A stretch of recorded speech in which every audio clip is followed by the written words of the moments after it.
What's going on, guys? Evan Preco here, and you are watching the SG1 Sports Big Ten Football Channel. In this video, we are going to recap the Big Ten's games from Week 3. And to start things off, we are going to do Northern Illinois at Nebraska. This is a matchup that occurred 2 years ago. Northern Illinois beat Nebraska, I believe 21-17. And to start off here, Nebraska's stats, Adrian Martinez went 16 of 27 for 257 yards, 2 touchdowns, no interceptions.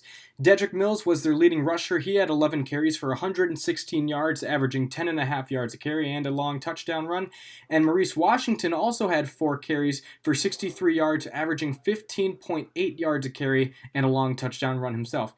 J.D. Spielman was their leading receiver. He had 4 receptions for 51 yards, averaging 19 yards per reception, no touchdowns. They ran for 238 yards, and they had 525 total yards of offense. For Northern Illinois, Ross Bowers was the starting quarterback. He went 25 of 44 for 248 yards, no touchdowns, 1 interception. Jordan Nettles was their leading rusher. He had 9 carries for 43 yards, averaging almost 5 yards a carry, no touchdowns. And Daniel Crawford had 5 receptions for 71 yards. He was their leading receiver, averaging 14.2 yards a catch and no touchdowns. As a team, Northern Illinois ran for 74 total yards, and they had 350 total yards of offense. The final score of this game, Nebraska won 44-8. And this is a good bounce back win for them, in my opinion, especially with what happened last week at Colorado. The offense played well. They looked a little sloppy at times. They fumbled the ball early, but overall they played very well. They moved the ball well. They scored a long touchdown right before halftime, so that looks good for them. And the defense played well too. They forced a turnover, an interception, and they did not give up a touchdown. They gave up 2 field goals, really, and then the other 2 points came off of a safety. So, yeah, I mean, Nebraska still has stuff that they need to work on, in my opinion. They're going to be starting Big Ten play next week at Illinois, so we'll see how they do there. But, yeah, a good bounce-back win for them. The one main issue with them, in my opinion, is their kicking game. Both their kickers are hurt, so their punter, Isaac Armstrong, is their kicker, and they struggled last night. I think he had an extra point blocked, and he missed one as well. And that's something that could really hurt them in Big Ten play if they can't figure that out sooner than later. And then the offensive line, too, they still have a couple things to work on with that, but it's a work in progress, and it will grow. But, yeah, a big bounce-back week for Nebraska, and I think that they can grow off of this win into conference play, and we will see how they do. Next up, we've got number 6 ranked Ohio State at Indiana. And to start off this game, we're going to go through the stats. Ohio State's stats, Justin Fields was 14 for 24 for 199 yards, 3 touchdown passes, no interceptions, and I think he also had another touchdown on the ground as well. J.K. Dobbins was their leading rusher. He had 22 carries for 193 yards, averaging almost 9 yards a carry, and a touchdown himself. And then Chris Olave was their leading receiver. He had 3 receptions for 70 yards, averaging 23.3 yards per catch and a touchdown catch as well. As a team, they ran for 306 total yards, and they had 520 total yards of offense. For Indiana, Peyton Ramsey got the start at quarterback because Penix was out with an injury. He went 19 of 33 for 162 yards, no touchdowns, and 1 interception. He was also their leading rusher. 14 carries, 14 yards, averaging 1 yard a carry, no touchdowns. And then Peyton Hendershot was their leading receiver. He had 4 receptions for 70 yards, averaging 17.5 yards per catch, and a touchdown catch himself. As a team, they ran for 42 total yards, and they had only 257 total yards of offense. The final score of this one, a blowout. Ohio State beats Indiana 51-10. My thoughts on this game. Obviously, this isn't a huge shocker for me. Ohio State, one of the best teams in the Big Ten and the country. I knew that they were pretty much going to blow out this game. They've done it with the other games throughout the season, and I'm kind of shocked that Indiana didn't play better, that they didn't score more on offense. Obviously, Penix was out with an injury, but I mean their running game was just non-existent. I mean their quarterback was their leading rusher with only 14 yards, so that's definitely something they have to figure out. And I mean, and Indiana looked really good last week in their win, and I mean, I still think that Indiana's going to be a decently good football team, and they'll figure things out, and they'll win some games, and I think that they'll possibly make a bowl game this year. But, I mean, they do need to figure out their running game, or else they're not going to go anywhere, and a lot of games could turn out to be blowouts like these, so they have to figure that out. As far as Ohio State, they're going to be good. They played really well on defense. Special teams, they played well, too. They had a punt blocked. They blocked the punt, excuse me. And, no, they're playing really well, and I think that they will continue to play well throughout the season, and they're going to compete for a Big Ten championship at the end of the year, possibly. And yeah, they got their foot on the gas. Their offense had their foot on the gas for the entire game. Didn't look like they let up. And if they keep playing like this, man, who knows what they could do. So that's all I have to say about that one. Good one for Ohio State. Indiana still needs to figure some things out, but I still see a lot of potential in them. Next up on the list, we've got Pittsburgh at number 13 ranked Penn State. And to start things off, we're going to go through Penn State stats. Sean Clifford, starting quarterback, he went 14 of 30 for 222 yards, no touchdowns, no interceptions. Journey Brown was their leading rusher. He had 10 carries for 109 yards, averaging 10.9 yards a carry, no touchdowns. KJ Hamler was their leading receiver. He had 3 receptions for 68 yards, averaging 22.7 yards per catch, no touchdowns. Noah Cain and Devin Ford are the 2 running backs who scored the touchdowns. Both of them were pretty short. And then they had 167 total rushing yards and 389 total yards of offense. For Pittsburgh, Kenny Pickett was a starter. He went 35 for 51 for 372 yards, no touchdowns, no interceptions.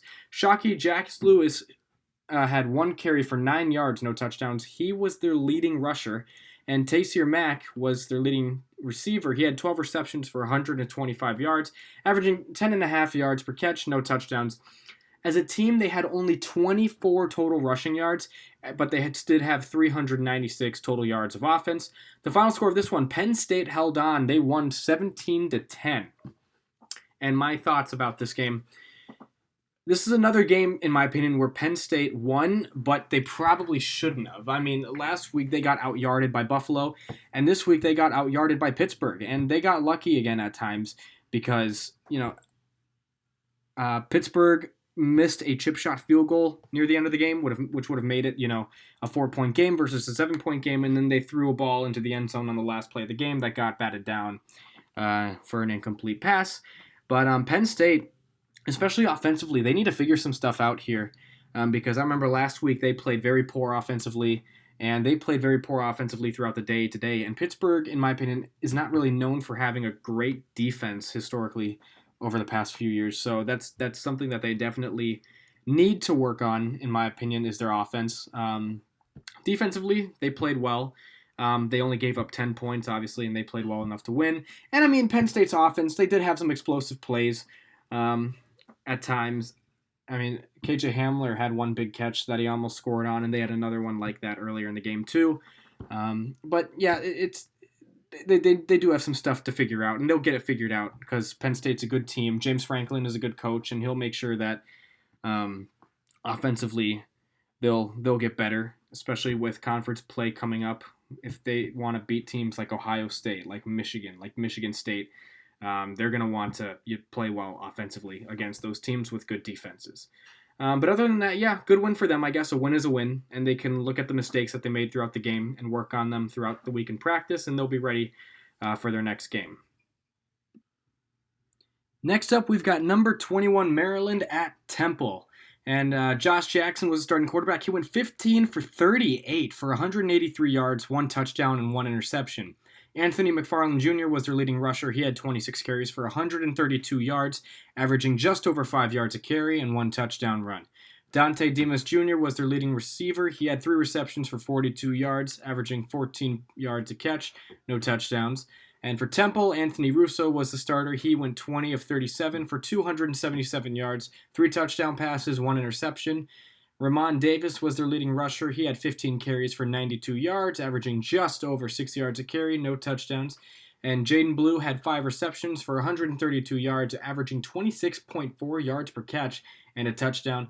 As a team, Temple ran for 150 yards, and they had 427 total yards of offense. Temple won this game 20-17. They beat Maryland. And this is a shocker to me. I mean, Temple's a good football team, but Maryland, oh my goodness, after what seemed like two of the most impressive games I've ever seen a football team play. I mean, oh my goodness, what a way to just kind of let it go.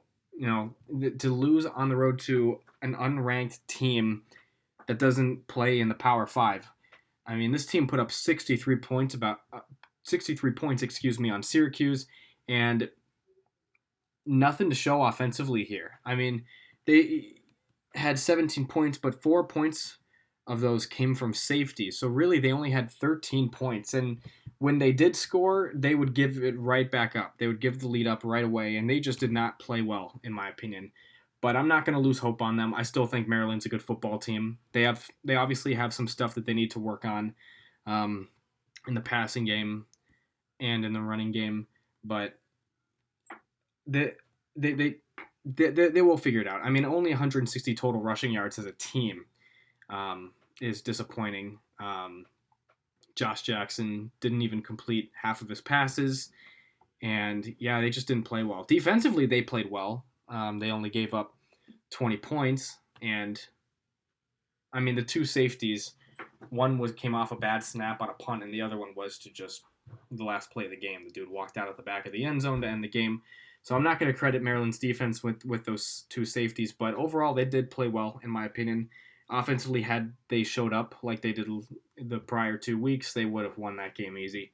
But at least it's one thing that Maryland needs to focus on is their offense. Their defense, they're fine. Special teams, it looks like they're going to be just fine. So yeah, that's the only thing they need to work on is offense. And I think that if they do that, they can go back to the way they were playing before, and they can win some good key Big Ten teams against really good teams. Now we've got Eastern Michigan at Illinois, and boy, was this a fun game to watch.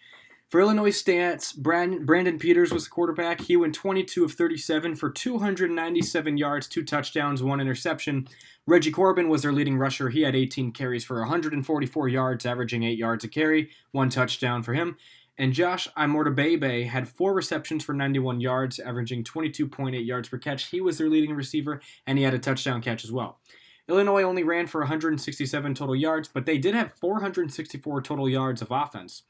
For Eastern Michigan, Mike Glass III was the quarterback. He went 23 of 36 for 316 yards, 3 touchdowns, no interceptions. Jairus Grissom, had 3 carries for 52 yards. He was their leading rusher, averaging 17.5 yards per carry, no touchdowns. Arthur Jackson III was their leading receiver. He had 3 receptions for 80 yards, averaging 26.7 yards a catch and 2 touchdowns. They had 164 total rushing yards and 480 total yards of offense. The final score of this game, Eastern Michigan pulls off the upset and beats Illinois 34-31. And what a big win for Eastern Michigan, in my opinion. This is the 3rd year in a row where they have knocked off a Big Ten team on the road. In 2017, they beat Rutgers. Last year, they beat Purdue, and now they've beaten Illinois. I mean, they out-yarded Illinois, and they almost had as many rushing yards as Illinois. And this is just a big win for them, for that program. And for Illinois, this is a big blow for them, especially starting the year off 2-0. Maybe people thinking that this team might be somewhat better this year, but it all that momentum kind of got taken away with this last game, and I just don't see them going into Big Ten play, playing a talented team like Nebraska, going into that game and playing well. And if I'm going to be dead honest with you, I think that this might be the hot seat time for Lovie Smith, if he hasn't been on it already. I mean, he's been there since 2016, and we just have not seen any improvement from them, especially defensively, because he's the one that controls the defense mainly. He's a defensive guy, and that secondary got torched on Saturday, giving up 480 total yards of offense, 316 passing yards on them, 3 touchdown passes on them. So defensively, they have a lot of stuff that they need to figure out. Offensively, they played well. Brandon Peters threw 2 touchdowns. He did have the 1 interception, but those mistakes can be corrected when you're a quarterback and you get coached right. But I mean, defensively, they're just not in sync. They're not in rhythm, and it never looked like that they were gonna, take control of that game or be clutch or do anything. It was Illinois' offense that kept having to come back, and this was a back and forth game. It was Illinois' offense that kept having to come back. I mean, they had to convert a 4th and 10, which they did, in deep in their own territory with a couple minutes to go in the game, because they just did not trust. They did not want to punt the ball away and trust that their offense would be able to stop them so that they could get the ball back. They marched down the field and scored, and then with about a minute left, Eastern Michigan got the ball back. They marched down the field and hit a chip shot field goal right at the end of the game to win it as time expired. So yeah, it's defensively, Illinois needs to figure something out. If they don't, I do not see Lovie Smith returning as head coach after this season. Offensively, I think that they're doing well. They still have some stuff to work on, but if you lose games like this to Eastern Michigan, I don't know what you're gonna do against Big Ten teams, especially in the West when you're playing teams like Wisconsin, Purdue, Northwestern, Minnesota, Iowa, Nebraska. Those teams, I just don't see them having any success against them. But, I mean, there's a lot of football left to be played, so you never really know. But Illinois does have some stuff that they need to figure out. Next up, we've got UNLV at Northwestern. And for this game, we're going to start off with Northwestern stats. Hunter Johnson was the starting quarterback. He went 12 for 25 for 165 yards, 1 touchdown, and 1 interception. Drake Anderson was their leading rusher. He had 26 carries for 141 yards, averaging 5.5 yards per carry and 1 touchdown run. And J.J. Jefferson was their leading receiver. He had 2 receptions for 61 yards, averaging 30.5 yards per catch and 1 long touchdown catch. As a team, Northwestern ran the ball for 276 yards, and they had 441 total yards of offense. For UNLV, Armani Rogers was the starting quarterback. He went 16 for 26 for 120 yards, no touchdowns, 1 interception. Charles Williams was their leading runner. He had 16 carries for 144 yards, averaging 9 yards a carry and 2 touchdowns. And Noah Bean had 2 receptions for 27 yards. He was their leading receiver, averaging 13.5 yards per catch, no touchdowns. And Randall Grimes was their other guy. He was tied for the leading receiver. He had 4 receptions also for 27 yards, averaging 6.8 yards a catch, no touchdowns either. As a team, they ran for 210 yards, and they had only 330 total yards of offense. Final score of this game, Northwestern, of course, won 30-14. And this is a kind of a game that Northwestern in the past would lose. Like early last year, they lost to Duke. And they lost to another team that I can't think of on the top of my head, but good win for them. Obviously, they have a lot of expectations this year, coming off of an appearance in the Big Ten Championship last year where they lost to Ohio State. Pat Fitzgerald is a fantastic head coach, one of the top in the country, in my opinion. First game, they dropped to Stanford, so they needed a good win, good game where they played well. They had 2 weeks to prepare for this one, and they prepared well. They played well at times, mainly in the second half, especially defensively. In the first half, they did not play too well. The halftime score was only 16-14. They were only up by 2. Hunter Johnson had made some mistakes. He threw a bad interception, but he's a young quarterback, so they'll get that figured out with time and coaching. But yeah, no, a win is a win, and they looked good in the second half. They didn't give up any points, and they scored 2 more touchdowns in the second half to go up 30-14, and that was the final score of the game, like I said earlier. But yeah, good win for Northwestern, something that can give them confidence, and something that they can have their heads going high going into Big Ten play. And this team, they know how to win in conference play if you saw them play last year. Last year, they weren't looking really good in September, and then they just started beating good Big Ten teams, and they went to the Big Ten Championship and lost to Ohio State. But they were a good football team, so they know how to win down the stretch. So it's these September early season games that are really important for them, and they've already lost one of them. But, a good win for them, a good home win, kind of a feel-good win for them that can give them a lot of confidence heading into next week. And I think that they will be just fine. We'll see how they end up playing throughout the season.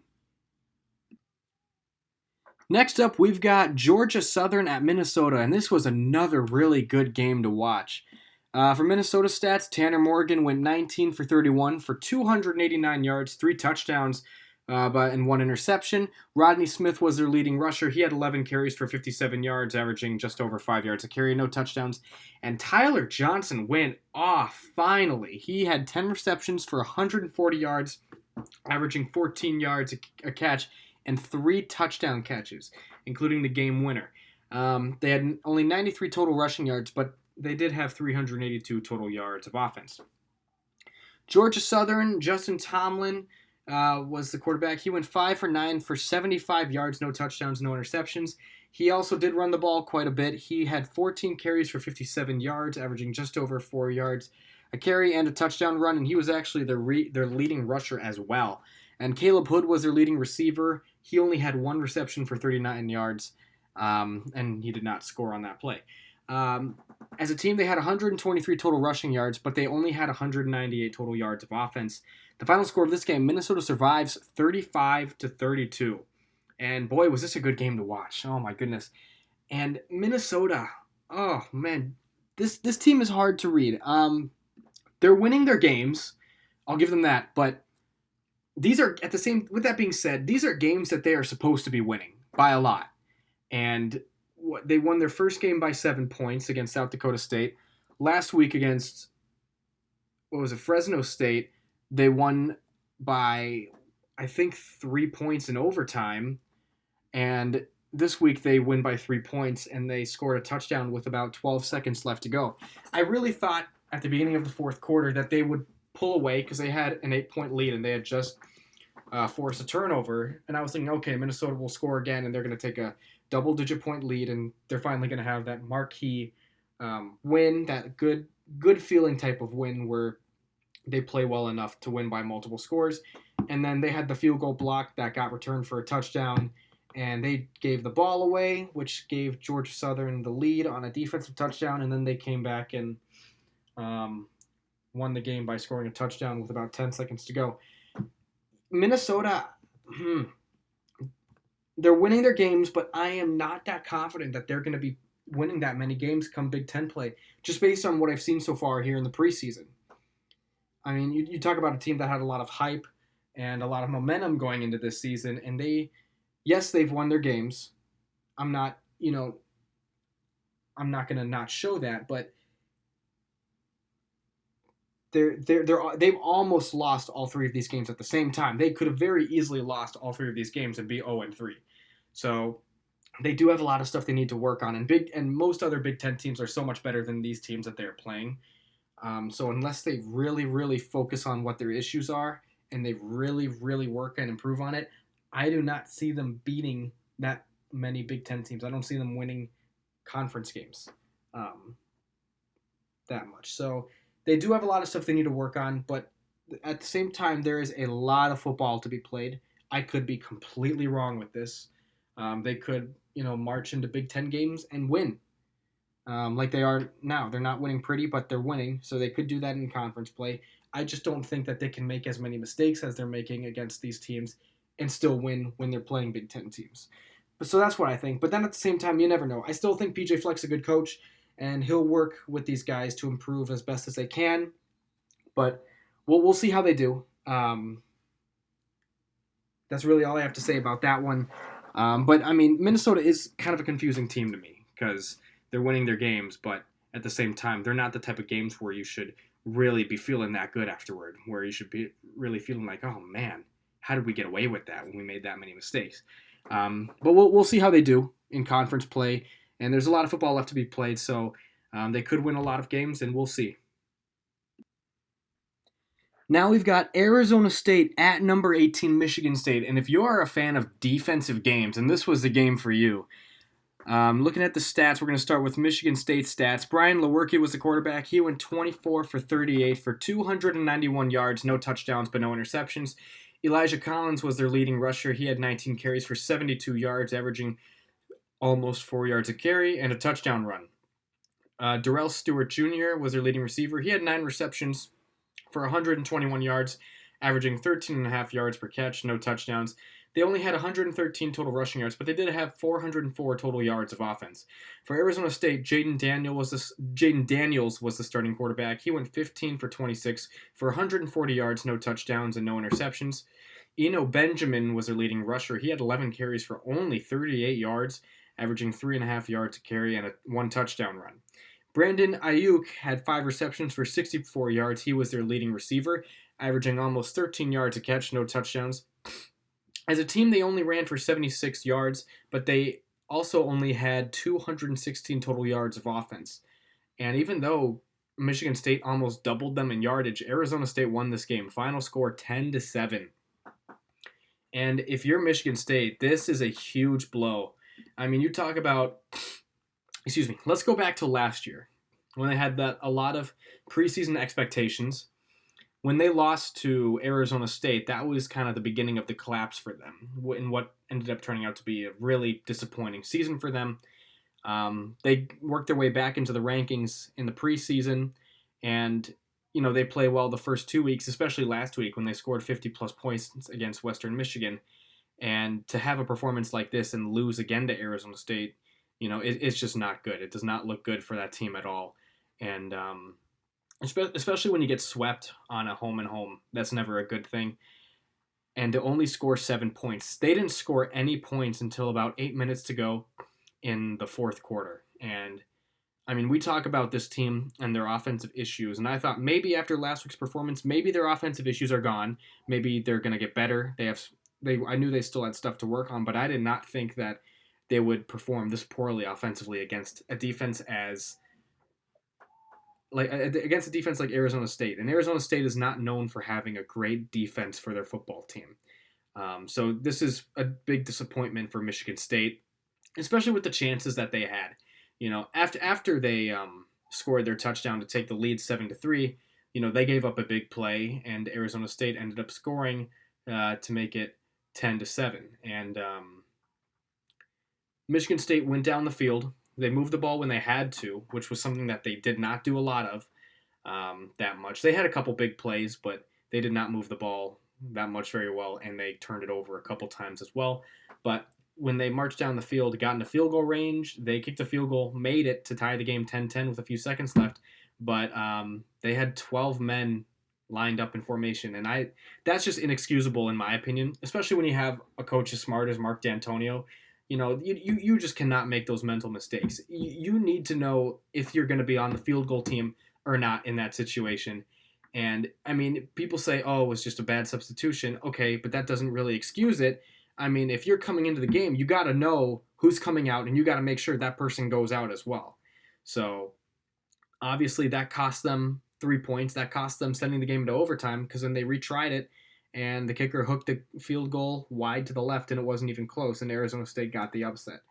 So, Michigan State, obviously, offensively, has a ton of stuff that they still need to work on. Defensively, they played really well. They didn't give up a touchdown until late in the fourth quarter. So defensively, they're fine.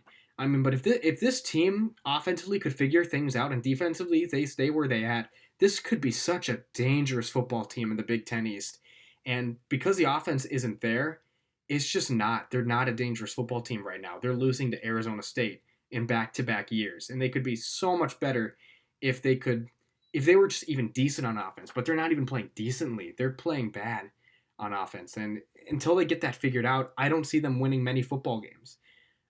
If they can get it figured out, they're going to win a lot because they have a great defense. But offensively, they're not playing well, so they're not going to win a lot of games. But I mean, if they can get their offense figured out, yeah, I said this already, they can win a lot of games. But until then, I don't really see them going far in the Big Ten East. Next up, we've got 19-ranked Iowa at Iowa State, and this was the biggest game of the week in the Big Ten, in my opinion. College Game Day was at this game up in Ames, Iowa, and the atmosphere there must have just been electric. For Iowa stats, Nate Stanley went 22 of 35 for 201 yards. No touchdown passes, but no interceptions. He did have a quarterback sneak run for a touchdown late in the game. Mekhi Sargent was their leading rusher. He had 13 carries for 58 yards, averaging 4.5 yards a carry, no touchdowns. And Brandon Smith was their leading receiver. He had 4 receptions for 51 yards, averaging 12.8 yards per catch, no touchdowns either. They had 112 total rushing yards and only 313 total yards of offense. For Iowa State, Brock Purdy was the starting quarterback. He went 24 of 34 for 276 yards, 1 touchdown, no interceptions. Kene Uwangwu had 6 carries for 54 yards. He was their leading rusher, averaging 9 yards a carry, no touchdowns. And Tariq Milton was their leading receiver. He had 8 receptions for 144 yards, averaging 18 yards a catch exactly, and 1 touchdown. They had 91 total rushing yards and 418 total yards of offense. But that would not be enough for them because Iowa won this game 18-17. And it comes down to mistakes, in my opinion, when I think of this game. I mean, Iowa State had over 100 more total yards than Iowa did. And what kind of killed them in the end was the muffed punt. With about a minute left, Iowa punted the ball to Iowa State. They didn't have any timeouts left, so this was basically their last chance to put up a drive to win the game. And one of the gunners, or one of the blockers, was he ran into the guy who was supposed to return the ball, which created a muff, and Iowa got on top of it right away, and that basically ended the game right there. But this is a big win for Iowa. I think this is their 5th straight win against Iowa State. And, I'm going to give a lot of credit to Iowa. Iowa State, I'll give a lot of credit to as well. They fought throughout the game, and they played well at times. And Iowa's a good football team, and they brought them down right to the wire. And for Iowa to win this type of game, it's your arch rival. The atmosphere there was huge because College Game Day was there for the first time. This is a big win for Iowa. They're 3-0 now, heading into Big Ten play, and I think that they are going to win a lot of games in Big Ten play. I think that this is a very good football team. They can show you that when the chips are against them and when they're down by quite a few points, they can put the drives together to get points, whether it's touchdowns or field goals, and that they can force turnovers when needed to win the game. And this was not a pretty game. This was not a pretty win for Iowa, but given the circumstances, they fought hard and they played well and they did enough to win the game. And this was a hard game to win for them, so I'm going to give them a lot of credit for that. And this was a fantastic game to watch. It was somewhat back and forth in my opinion. I think the only time that it looked like Iowa State might win the game was when they scored their second touchdown. They took a 14-6 lead. But from that point on, Iowa came back, and not that they were ever out of it, but they came back and they scored points to make it a fantastic game. And this was a really good game to watch as well. So, that's all I have to say about that one. Good win for Iowa. Iowa State's going to be fine. I still think that they're one of the better teams in the Big 12. You saw 2 really good teams play in that game. So, I think both teams should have their heads high, and they're both going to have good seasons. And that's all I have to say about that one. And now for the last game on our list, we've got TCU at Purdue. And for Purdue's stats, Jack Plummer was the starting quarterback because Elijah Sindelar got hurt. He went 13 of 29 for 181 yards, 1 touchdown, and 2 interceptions. King Duru was their leading rusher. He had 11 carries for 27 yards, averaging 2.5 yards per carry, and no touchdowns. Bryson Hopkins was their leading receiver. He had 4 receptions for 77 yards, averaging a little over 19 yards a catch, no touchdowns. They only had 23 rushing yards as a team and only 204 total yards of offense. And this offense exploded last week against Vanderbilt. For TCU, Max Duggan was the starting quarterback. He went 7 for 18, only 70 yards, 1 touchdown, no interception. Darius Anderson had 16 carries for 179 yards, averaging over 11 yards a carry and 2 touchdowns. Siwo Olonilua also had 18 carries for 106 yards, averaging 6 yards a carry, just under 6 yards a carry, and 1 touchdown. Jalen Rieger was their leading receiver. He had 3 receptions for 29 yards, averaging 9.7 yards per catch, no touchdowns. And Aldontre Davis had 1 reception for 22 yards and a touchdown. They had 346 total rushing yards and 421 total yards of offense. The final score of this one, if you couldn't tell by the stats, it was a blowout. TCU beat Purdue 34-13. And, if you're TCU, you're feeling really good about this. In a conference that's weak on defense, the Big 12, for TCU's defense to play as well as they did, they give up only 23 total rushing yards, only 200 yards of offense.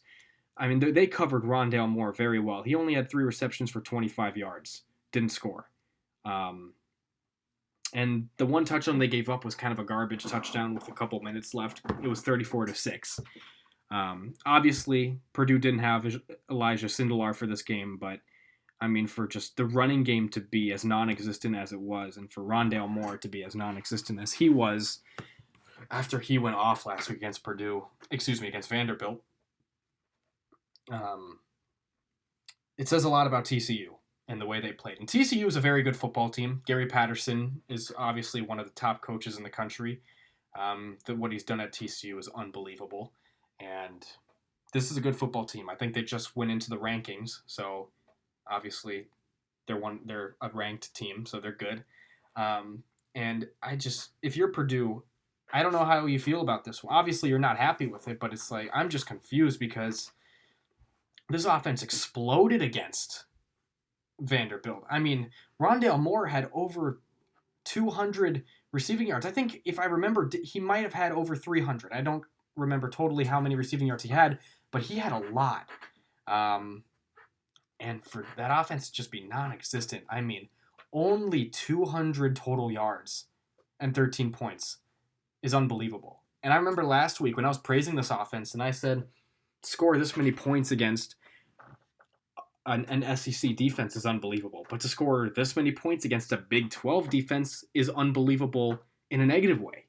And I mean, Purdue, they've been in this situation before. They started out last year 0-3, and then they won 4 straight games, one of them being to Ohio State. So they've had to deal with adversity before, and I think they're going to deal with it now, being 1-2 and heading into Big Ten play. We'll see how they do. I still think Jeff Brom's a really good coach. They just, they have to figure stuff out. And, I mean, defensively, they didn't play that well either. They gave up 34 points, and they gave up over almost 350 rushing yards. Passing-wise, that secondary played well, but the run defense has to play a lot better in the future if they're going to win Big Ten teams, especially when you got Big Ten West teams that run the ball well, like Wisconsin and Northwestern, to name a couple. But yeah, this team has a lot to work on. I think TCU fans should be very excited about what comes ahead this season. They beat a good Purdue team, in my opinion. So we'll see how they play against good Big 12 teams. For Purdue, they obviously have to work on stuff, but I'm not going to fold in the towel on them yet because I still have optimism about them. So they obviously have a lot of stuff to work on, but I think that there's still a lot of football left to be played. So they will figure some stuff out. And yeah, that's all I have to say about that one. Overall, the Big Ten went 6-5 this week, which doesn't look too good compared to other conferences. But yeah, let me know what you guys think in the comments section about any of these games, about any of these teams. What do you guys think the future has for some of these teams coming up? Let me know what you guys think in the comments section. Also, be sure to subscribe to this channel. Be sure to subscribe to our main SG1 Sports channel as well. Give this video a like, and I thank you guys all so much for watching this video. I hope you all have a great day.